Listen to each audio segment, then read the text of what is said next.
Beli laptop dengan spek berumur dalam tanda kutip di tahun 2026 itu antara dua kemungkinan. Pertama, lu emang lagi kurang duitnya gitu kan, ataupun lu emang jenius yang tahu celah market.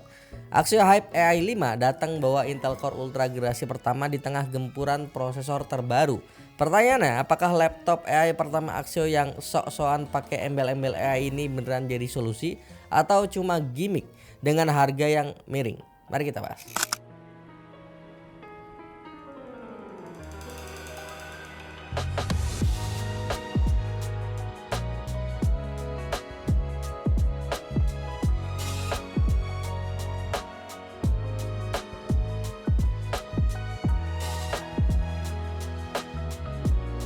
Oke, balik lagi di Pep Channel. Kita harus jujur ya, Axio selama ini tuh kayak anak sekolah yang duduk di pojokan, main aman, spek standar, yang penting jualan menurut gua ya. Tapi lewat Hype AI 5 ini, mereka kayak tiba-tiba gebrak meja gitu dan nunjukin kalau mereka ngotot ngeluarin laptop ini. Ini adalah laptop AI pertama Axio, teman-teman. Harganya 8,6 juta. Di saat harga laptop lain naik turun gak jelas kayak janji kampanye dan market RAM lagi fluktuatif parah, Axio datang nawarin spek yang bikin kita nengok dua kali.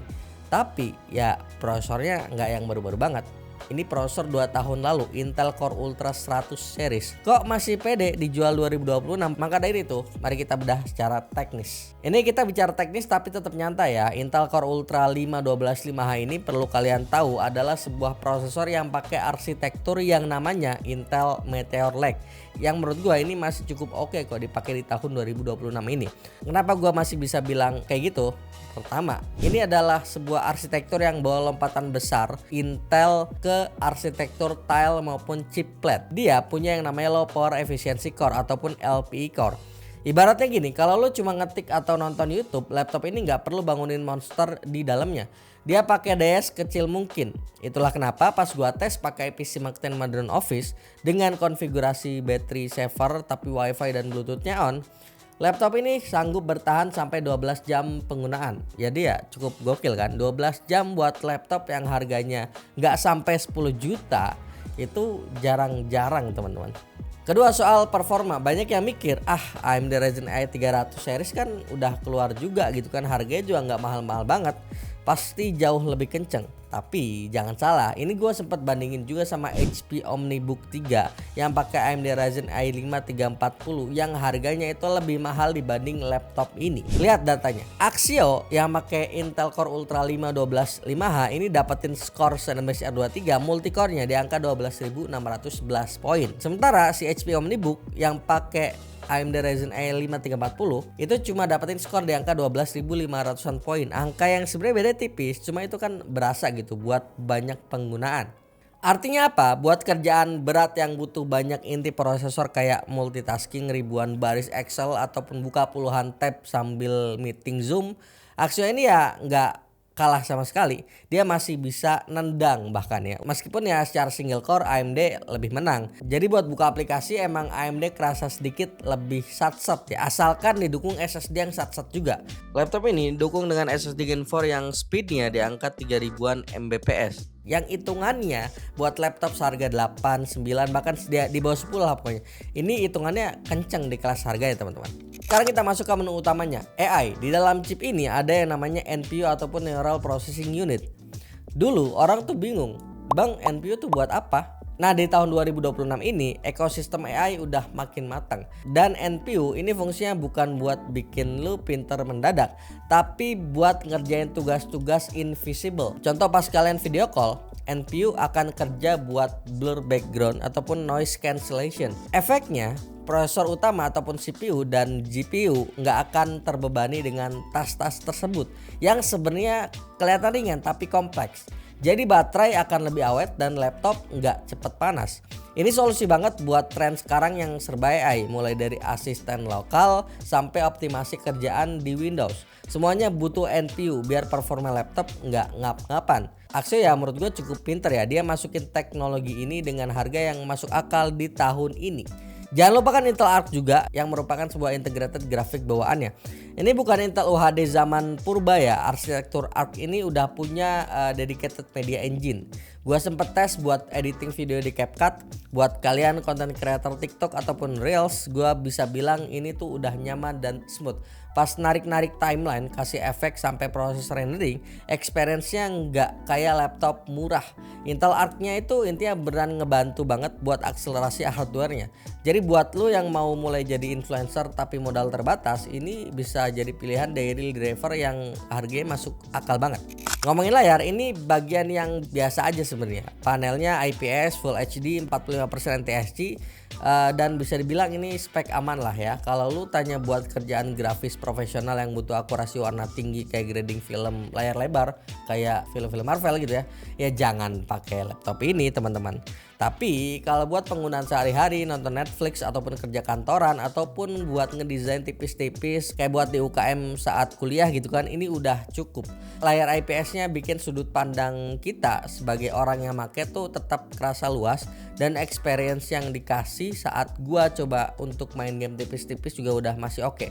Jadi nggak bikin gampang sakit mata kayak pakai laptop yang layarnya masih TN doang. Masih ada loh di 2026 laptop yang kasih layar TN di harga bahkan 7 jutaan, masih ada ternyata. Yang juara justru bobotnya cuma sekitar 1,2 kg, di kisaran segitulah ya, yang bikin experience bawa laptop ini tuh berasa bawa map dokumen doang. Jadi buat kalian yang mobilitasnya tinggi, sering pindah kafe ataupun naik transportasi umum, ini nggak nyiksa bahu ya, nggak nyiksa bahu karena tasnya berat gitu kan. Ini cukup ringan di kelas harganya. Keyboardnya juga udah oke. Ini ada backlit putih dengan 2 tingkatan warna. Jadi kalau misalnya lu terpaksa lembur di tempat yang remang-remang gara-gara kerjaan nggak kelar-kelar, ini masih aman. Portnya pun lengkap banget, ada HDMI full size, USB-C yang udah full function, jadi bisa buat transfer data, buat sambungan ke layar eksternal juga, sama buat ngecas. Sampai ada juga USB 2.0 ataupun USB Alt yang masih dipakai di laptop ini. Dan buat lu yang peripheralnya banyak, kayak misalkan biasanya kan anak kantoran gitu yang pakai mouse, keyboard eksternal, SSD eksternal juga, ini semua bisa nyambung tanpa perlu beli dongle lagi. Jadi hemat duit lah. Itu lumayan ngehemat sekitar 100-200 ribuan lah ya kurang lebih. Terus kuat nggak buat main game? Kita sempet tes main game beberapa waktu kemarin gitu ya. Pertama untuk Valorant di settingan Full HD itu dapat average FPS di 130an FPS. Ini udah lebih dari cukup ya buat kompetitif game. Kedua ada juga Genshin Impact yang sempat kita tes, ini di settingan lowest stabil di 60an FPS. Ini masih cukup enak buat keliling di area Teyvat ya. Di game AAA kayak di Cyberpunk 2077 bisa running ya, tapi dengan catatan si upscalingnya si Intel XeSS-nya wajib untuk dinyalain ya. Ini masih cukup playable dengan FPS di angka 40-an, meskipun ya ini agak maksa sebenarnya. Dan kesimpulannya, Axio Hype AI 5 ini adalah laptop AI yang ya bisa dibilang saat ini paling terjangkau yang bisa kalian beli di bawah 10 juta coy. Kelebihannya pertama performa ya bisa dibilang stabil lah ya. Bisa diadu juga sama laptop lain yang lebih mahal. Kedua baterainya cukup badak, 12 jam penggunaan, ringan banget juga, sekitar 1,2 kg bobotnya. Dan after salesnya ini udah makin oke. Karena si Axio kan sekarang udah punya kurang lebih sekitar 180 service center di Indonesia ya. Plus ada ADP-nya juga, Accidental Damage Protection, selama setahun. Jadi kalau misalkan laptopnya kenapa-napa gara-gara kecerobohan sendiri, tuh ketumpahan air ataupun bencana misalnya gitu ya, ini masih bisa di cover harusnya. Tapi tentu laptop ini juga punya beberapa kekurangan, yang salah satunya adalah feeling bodinya yang plastik banget. Tapi secara performance ini udah cukup oke kok, bisa diterima dan bisa diandelin untuk banyak hal menurut gua. Build quality-nya nggak premium tapi nggak yang jelek banget juga, tapi kerasa kayak laptop murah gitu. Kayak laptop di harga 5-6 jutaan. Padahal harganya kan di angka 8-9 jutaan gitu kan. Ya mungkin ini Axio lakuin demi ngejar bobotnya gitu kan, biar lebih ringan gitu kan. Cuma ya jadinya murahan banget gitu loh. Tadinya gue berharap ada sedikit sentuhan metal lah ya gitu di bagian mananya gitu loh, biar si bodinya nih kerasa ya naik level sedikit, tapi ternyata enggak. Dan saran gue kalau misalkan kalian tertarik, menurut gue ambil sekalian yang 16 GB nya, jangan yang 8 GB. Kenapa? Biar si NPU dan si eGPU nya ini bisa kerja maksimal di mode dual channel RAM. dan bakal lebih enak juga ke depannya gitu. Kalau butuh untuk RAM gede ya udah di-upgrade gitu kan. Jadi buat kalian yang butuh performa AI tapi budget mepet di bawah 10 juta, Axio Hype AI 5 ini bisa jadi pilihan yang menarik meskipun kalian harus terima bodi plastiknya ini ya kualitasnya ya segitu gitu kan, feelingnya segitu meskipun yang nggak yang jelek juga teman-teman ya.